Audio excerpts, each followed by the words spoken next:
That summer of 2011, something changes. LeBron hires Hakeem Olajuwon, the dream. They work in private for weeks. No cameras, just footwork, just fundamentals. Building something new. LeBron realizes he can't just be the most athletic player anymore. He needs skills. He needs to be unguardable in ways that don't rely on being 26 and indestructible.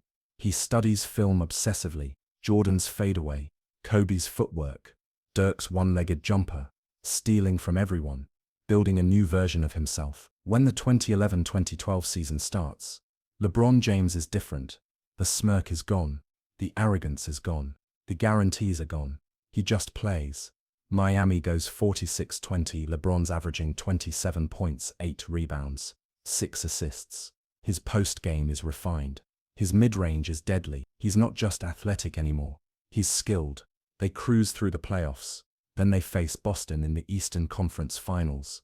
The same Boston team that ended Cleveland's season multiple times.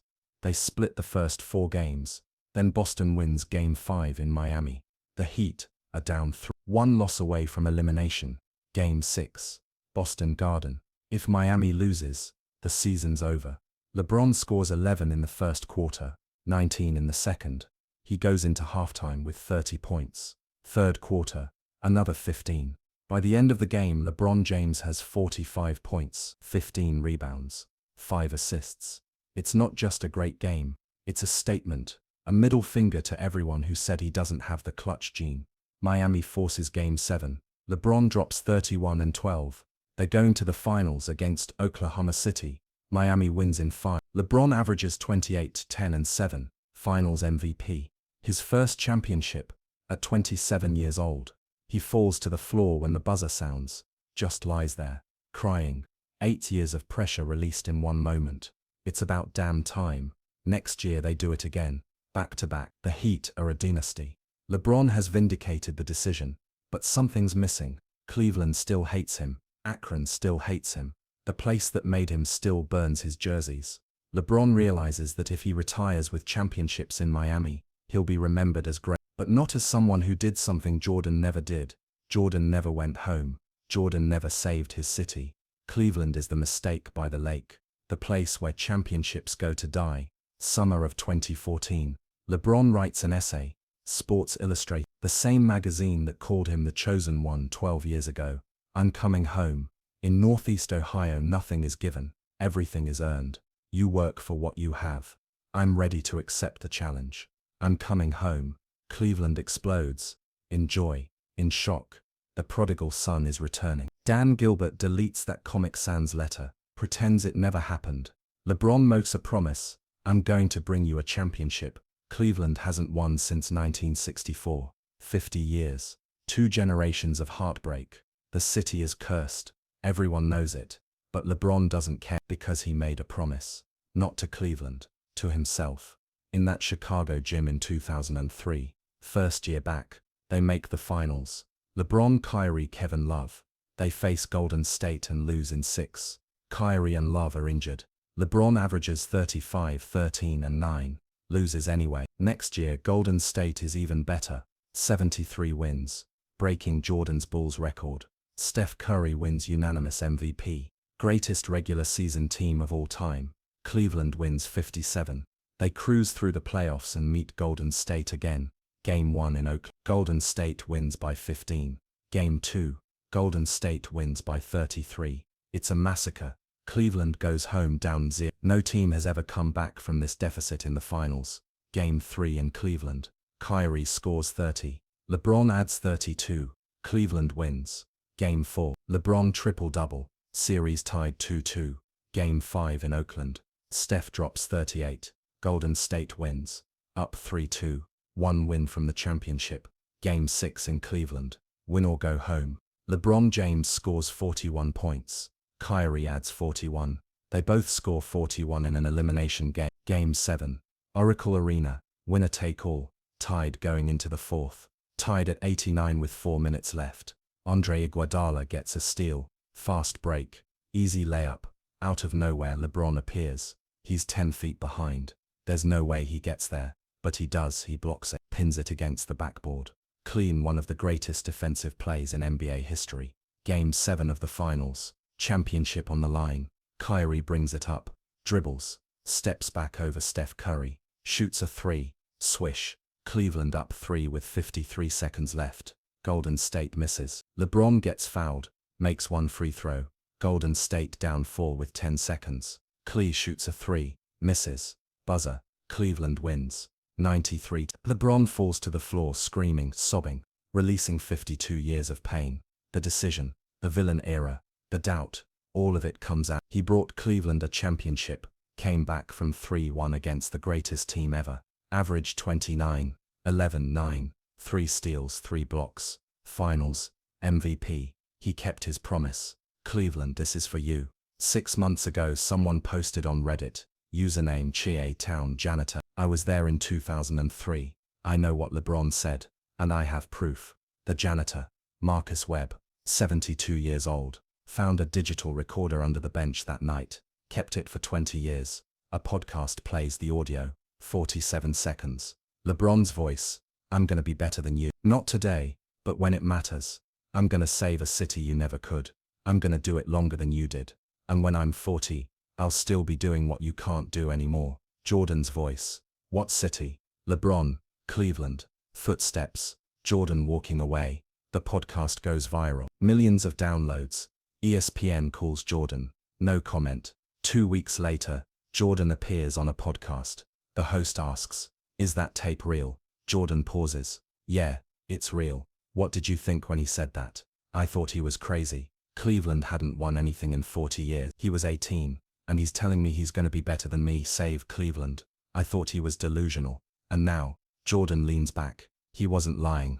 LeBron is 40 years old right now, year 22 in the NBA, still averaging over 25 points, all-time leading scorer, 38,000 points and counting. He played with his son, Bronny, on the same court, something Jordan never did, something no one has ever done. 4 championships, 4 finals MVPs, 20 All-Stars, 2 Olympic golds, 10 NBA finals. Jordan has 6 rings. LeBron has 4. Jordan went 6 for 6. LeBron is 4 for 10. By that metric, Jordan is better. But LeBron played 22 years. Jordan played 15. LeBron scored more assists. Tougher era. Dragged worse teams farther. The debate will never end. And that's the point. LeBron didn't need to be definitively better. He just needed to be in the conversation. When he was 18, even that seemed impossible. He did it. Against a city's curse. Against his own demons. Against everyone who said never. The whisper wasn't a prediction. It was a prophecy. And prophecies, when spoken by someone willing to sacrifice everything, have a way of coming true. That tape is locked away again, sold to a private collector for millions. Maybe one day it'll end up in the Hall of Fame, next to Jordan's shoes, next to LeBron's jersey. 2 legends, one whisper, 22 years of a promise being kept. Cleveland has a statue of LeBron now, outside the arena. The inscription, a promise kept, unveiled in 2023. LeBron didn't give a long speech, just said thank you. Someone yelled, are you better than Jordan? LeBron smiled, didn't answer, just walked off, because he doesn't need to answer. The tape answers for him, the championships answer, the longevity answers, the fact that he's still playing, still dominating, still refusing to slow down. 18-year-old LeBron made a promise to 40-year-old Jordan, and 40-year-old LeBron kept it. So what do you think? Was LeBron lying, or did he see the future? Drop your answer in the comments. And if you still think Jordan's the undisputed GOAT after hearing this, I respect it, but you might want to watch that 2016 block one more time, just to be sure. Chicago, summer of 2003, an underground gym on the south side. No press, no cameras, no phones allowed at the door. 12 people in the building, maybe 13 if you count the janitor. NBA executives, trainers, a couple of guys who wouldn't give their names. Everyone signed something, a piece of paper that said if you talk about what happens here tonight you're done. Career over. Reputation destroyed. And in the middle of that court, 2 players, Michael Jordan, 40 years old, just retired 3 months ago, still the greatest player who ever lived. And across from him, an 18-year-old kid, from Akron, Ohio, LeBron James, about to be the #1 pick in the NBA draft. Sports Illustrated already called him the chosen one 2 years ago. $100 million in endorsements before he's played a single NBA minute. This wasn't a friendly pickup game. This was a test. Jordan wanted to see if the hype was real, if this kid could actually play, or if he was just another overhyped high school sensation about to get exposed. First quarter, Jordan destroys him, posting him up, fadeaways, that signature mid-range jumper. The kid can't keep up. He's faster, sure, stronger, maybe, but he doesn't have the moves yet, doesn't have the IQ. Jordan's up by 11 after one quarter. Second quarter, more of the same.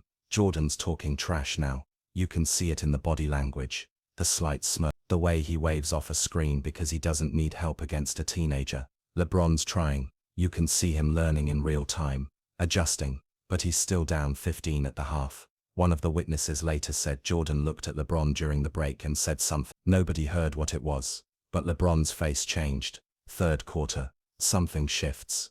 LeBron starts playing differently. He's not trying to match Jordan move for move anymore. He's using his body, his speed. He's getting to the rim, and when Jordan cuts off the lane, LeBron kicks it out to imaginary teammates, makes the right pass even though there's nobody there to catch it. Jordan notices. You can see it. The smirk fades. He starts pressing, forcing shots. And LeBron, he cuts the lead to 7, then 5, then 3. Fourth quarter, final stretch. Jordan's sweating now, really sweating. The kid's tied it up, 18 years old, and he's going shot for shot with God himself. Final possession. Jordan has the ball. Of course he does. This is his gym, his city, his legacy. He drives left. LeBron stays with him. Jordan pulls up that same mid-range shot that's never missed when it matters. Game over. Jordan wins, but barely. They shake hands at center court. Mutual respect. The kid proved he belongs. Jordan proved he's still got it. Everyone in the gym knows they just witnessed something. A torch pass, or maybe a torch being held onto for one more night. And then LeBron leans in. He's still catching his breath. He says something directly into Jordan's ear. Quiet. Only Jordan hears it. Jordan's face goes pale. Not angry. Not offended. Something else. He stares at LeBron for 3 full seconds. Doesn't say a word. Then he turns and walks off the court. Doesn't shower. Doesn't talk to anyone. Just leaves. One of the executives tried to ask him what the kid said. Jordan looked at him and said, nothing, but his hands were shaking when he said it. The tape of that scrimmage, the one camera that was allowed in the building, locked in a back room, running the whole time. It disappeared that night. Jordan's people took it, locked it away, and for 20 years it stayed buried. Until 6 months ago, when someone posted on Reddit, I was there, I know what LeBron said, and I have proof. But before we get to what he whispered, before we get to the tape that somehow survived, you need to understand who LeBron James was before that night, because the weight of that whisper, it didn't come from nowhere. Akron, Ohio, December 30th. Gloria James is 16 years old, and she just gave birth to a son. No father in the picture, no money, no plan, just a baby and a prayer that somehow, she'll figure it out. They move 12 times before LeBron turns 10, 12 different apartments, 12 different schools. Sometimes they're staying with friends. Sometimes they're staying with Gloria's mother. Sometimes they're staying in places you wouldn't want to know about. LeBron misses 87 days of school in 4th grade. Not because he's skipping, because they don't have a stable home. He's sleeping on couches, eating, when he can, wearing the same clothes for days. But the kid can play basketball. That much is obvious by the time he's 9 years old. His youth coach Frank Walker sees it immediately. This isn't just talent. This is something else. So Walker makes Gloria an offer. Let LeBron live with us during the school year. Stable home, stable school. We'll make sure he's okay. She says yes. Because what choice does she have? LeBron goes from missing 87 days of school to missing 0. His grades improve. He plays football too. He's a wide receiver. And he's so good that some people think that's his future. But basketball is where he's different. By the time he's a freshman at St. Vincent St. Mary High School, the whispers start. College scouts are coming to high school games. Not just local colleges. Duke, North Carolina, Kentucky. By the time he's a junior, ESPN is televising his games. High school basketball on national television. And then the cover. February 18, 2002. Sports Illustrated.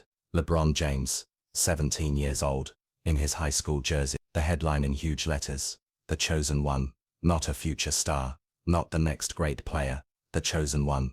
You know what happened to the last guy Sports Illustrated called that? His name was Felipe Lopez, basketball prodigy from New York.